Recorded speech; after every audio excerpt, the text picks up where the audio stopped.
Nous allons voir maintenant la personnalisation des contours des formes. Prenons un rectangle. Il a une épaisseur de 20 et il a ses options de base d'activer. Dans cet onglet contour, nous allons pouvoir faire différentes modifications.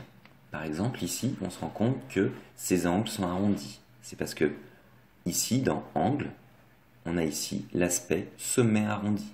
Si je clique sur sommet en pointe, il va transformer l'objet. Si je mets sommet en biseau, il va me couper ici les pointes des angles. On a aussi ici aligné, contour centré, contour aligné et extérieur ou alors aligné sur l'intérieur. À quoi ça correspond? Vous voyez qu'ici votre objet a ces vecteurs qui sont au milieu de la forme, c'est-à-dire lorsque vous allez augmenter l'épaisseur des contours, ils vont proportionnellement augmenter en haut et en bas ou à gauche et à droite de cette ligne bleue.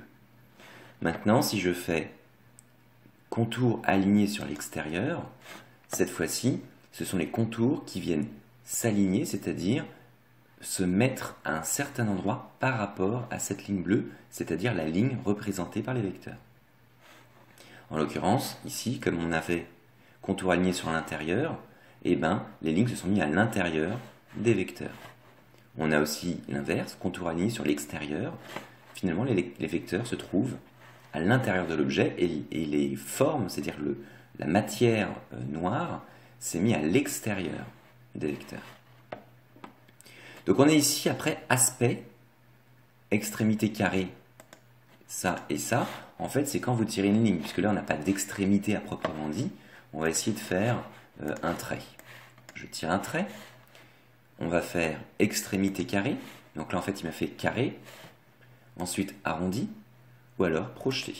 Donc projeté c'est un petit peu plus long, mais carré. Donc vous voyez que vous pouvez très facilement modifier la forme, déjà les formes principales des objets que vous pouvez mettre. Donc bien évidemment, après,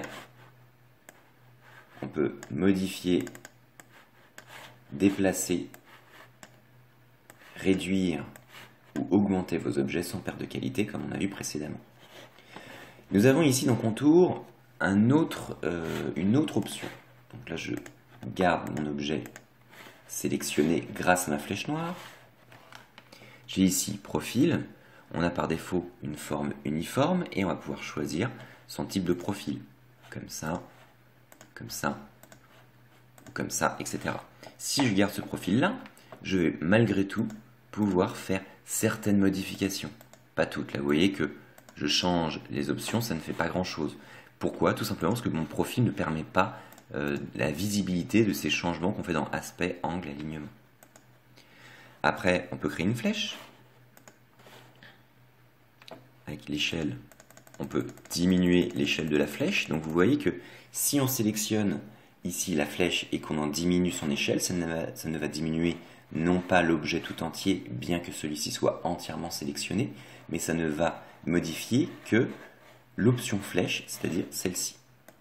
Donc on va pouvoir utiliser les deux angles, c'est-à-dire on a ici et ici qui correspondent en fait à cet angle-là et cet angle-là. Là on va pouvoir intervertir. Ici on va pouvoir lier les échelles de flèche de départ et de fin, c'est-à-dire on va pouvoir faire en sorte, lorsqu'on en modifie une, et ben ça descend automatiquement et proportionnellement la deuxième. Donc c'est très pratique si par exemple vous avez, allez je remets les flèches à 100, je veux les diminuer de 50% chacune. Je clique sur cette option, je fais 50 pour l'une, ça fait automatiquement 50 pour l'autre. Donc après, ça fonctionne pour tous les types de flèches et d'objets qui sont proposés ici. Donc voilà, vous n'avez pas besoin de dessiner vous-même les flèches, vous pouvez, dans un premier temps, les créer grâce à cette option-là.